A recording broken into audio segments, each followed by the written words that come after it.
But this goes back to what to Bob Woodward's statement on Sunday as the leading investigative reporter in the Washington Post, who just said, look, the Clinton operation is corrupt. There's no other word for it. They are corrupt.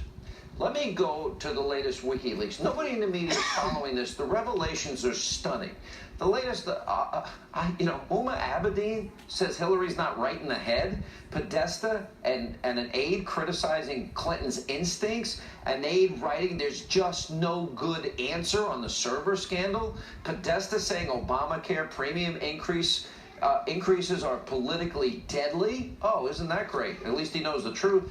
Cheryl Mills and John Podesta earlier in one of the earlier WikiLeaks dumps had said maybe we shouldn't send the emails between then Secretary of State Clinton and Obama, which would have been obstruction of justice, but they were contemplating it. But we do know that Cheryl Mills wrote we need to clean up the mess because Obama lied when he said that he heard about this through the media, and Podesta calling it a hot mess, and journalists who covered Clinton were invited, some 65 of them I believe, to Podesta's house and others' house. They're being wined and dined by the Clinton campaign.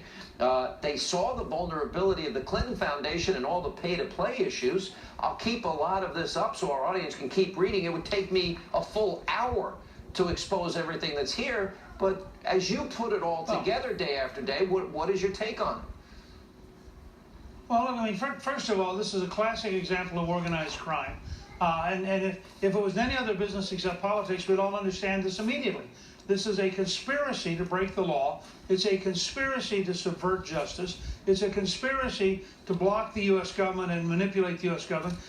We just began getting things out today, apparently, that Podesta was also going and having dinner with Justice Department officials. That's right. While they're investigating Hillary. Now, we all knew about the famous airplane meeting between the Attorney General and yeah, and Terry McAuliffe paid off one of the guys at the FBI. It's unbelievable. Right, well, he paid, actually what he did is he invested in the campaign of the guy's wife. And what the guy should have done is then recused himself and had nothing to do with this entire investigation. He was the lead investigator. But right. Yeah. And so the whole thing stinks so badly. I don't remember ever in the history of the Federal Bureau of Investigation the level of discrepancy and corruption that we are seeing.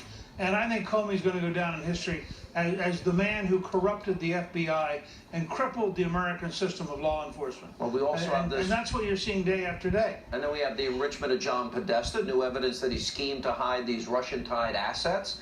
One of the things that has been really underreported, the needy Latinos comments. Now new comments today. You got another Clinton advisor saying they're going to deploy brown and women pundits and that they could, cultivate this. Brown, really? That's how you talk? Earlier ones were misogynistic and racist and anti-Semitic. The very things that Democrats always say Republicans are, WikiLeaks proves they're guilty of. And I don't know if the American people are absorbing it. Well, first of all, the news media is doing everything it can to avoid covering it. But I think it's getting out there. And I think partly because Trump lays it out. Trump has a huge social network. I think Fox is the only network that's done any serious coverage of much of this. There's been a desperate conspiracy of avoidance by most of the mainstream media because they know that their candidate is sinking into the quicksand. All right, Mr. Speaker, thank you. And before we go, you can meet Newt Gingrich, get a copy of his brand new book, Treason, this Friday, 7